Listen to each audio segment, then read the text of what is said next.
Hello everyone, welcome back to the channel, Sagitnet 2. As you can see, I'm trying to do a little bit of strengthening. What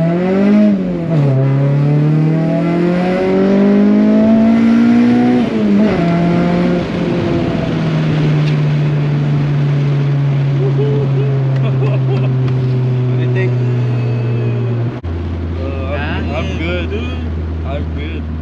Today's episode, a friend of mine wanted to try out this inexpensive engine harness, and I already have it connected, like 60% of it, and I thought I share it to you guys.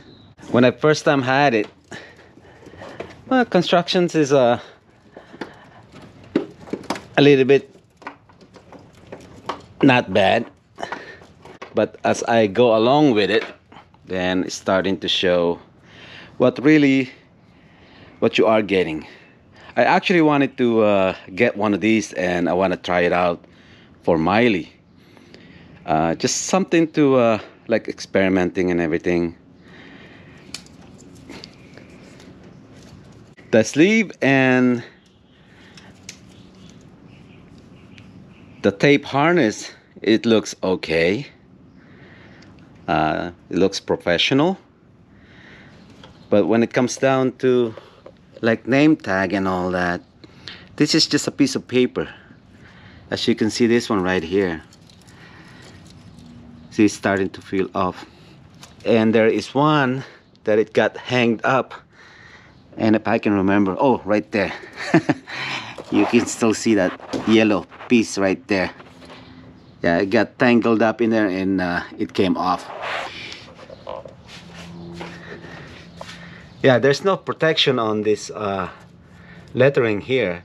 So if you own one of these, if you think about getting one of these, you have to protect it. Otherwise, once it came off, you will never know where the connector is gonna go. The color coding on the wires is not really documented or anything. It's not like the OE, where you could actually find which is which.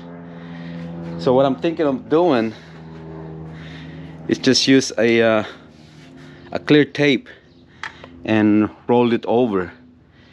It lasts. Miley's got the same thing, that I just put some clear tape on it, and as long as it's not getting soaked with oil or fuel, it will stay on there. But it's better than nothing. Yeah, this thing easily get torn off. Yeah, like this one here. So pretty soon this will not be it's not going to be readable anymore.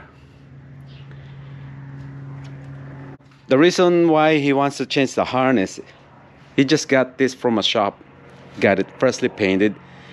This one is rich in history. I think it's better off that maybe if he comes down, then maybe he can tell you and share some of his experience using that shop. But so far, man, it's unbelievable. Yeah, when I first get a hold of this motor, it doesn't run right, and he asked me to help him out a little bit. And as you can see, the cam gears, it's all dirt and everything. Look at that. And when I first got a hold of it, the exhaust cam gears is always set to the max. I mean, it was 10 degrees advanced. So I have to fix that. And while it was open, yeah, I did valve lashes and set it to correct clearances. Let me show you what the harness looked like, why he want this replaced. Yeah, when he was working on it, he said that there's a bunch of wires that's cut. Like this one here, it's just bare wires like that. So what I did, I want to locate where those wires are, and I started unlooming this thing, and it's kind of shady. Yeah, it looks like they just cut this piece and splice it on there. Yeah, look at that. So it's a good thing that he up to, should I say, upgrading budget in mind. If you ask me what my opinion on this one, it's okay. You can cater this for your own use. Yeah, you already got the setup, and yeah, you could cut it off, and you can transfer all the connectors that you wanted onto this. By that time, your harness will be color coded, right? Well, just the end, the connector ends. But yeah, seriously, I say this is not bad. It's a beginner's. You could turn this thing into a custom harness. Yeah, it can be better. And also, I have noticed that there's one missing connector, which is the one for the oil pressure switch for the VTEC. Right here, that's missing. And this one right here, the sending unit. I'm not bashing this harness or anything like that. I'm just honestly giving you my opinion.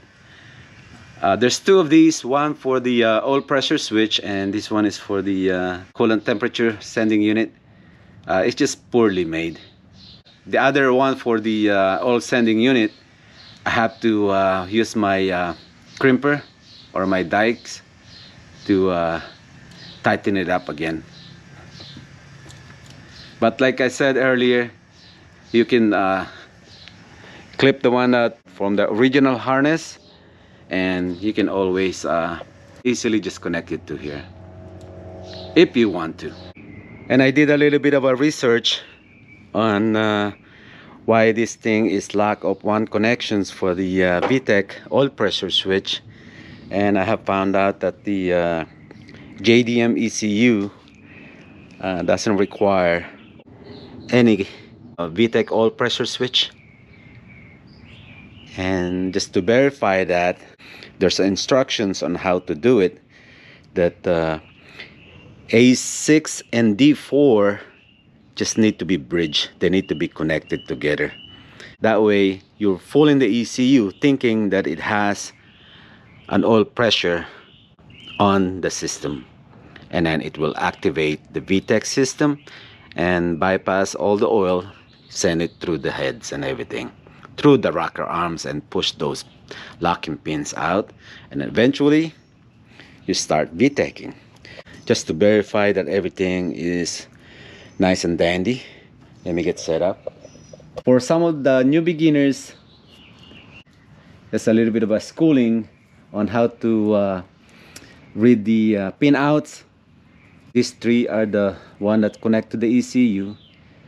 You're looking at the back. Should I say this is the front and then this is the back? Well, if you look at the ECU, let's say this is the ECU, and you will see all those pins. So you're looking at the front of the ECU. So this will be connected like so. So now this is the back of it then. All right. This is a plug. So the first row on top will be odd numbers. So that'll be A1, and the bottom part will be your even numbers. So A1 is the red, A2 is the green, 3 is the yellow, and then 4 is the white one. And A4 is what I need. A4 is the VTEC solenoid switch. So right there, the white one, so it'll be the second one. So I'm gonna put my probe right there. Hopefully it make a good contact. The VTEC, which is this one right here, I still have to connect the other end for this one. And just touch that right there. So I do have a continuity within that system. All right, so I'm gonna pull it off. Next will be the checking the VTEC oil pressure switch, since we don't have the connector for it, right? The instructions say just to bridge them together. The VTEC oil pressure switch now, it terminates under D plug, which is this one, and it's located at D6. So again, at the back, 2, 4, and 6. So it'll be the third one. 1, 2, 3, right there. It's all good.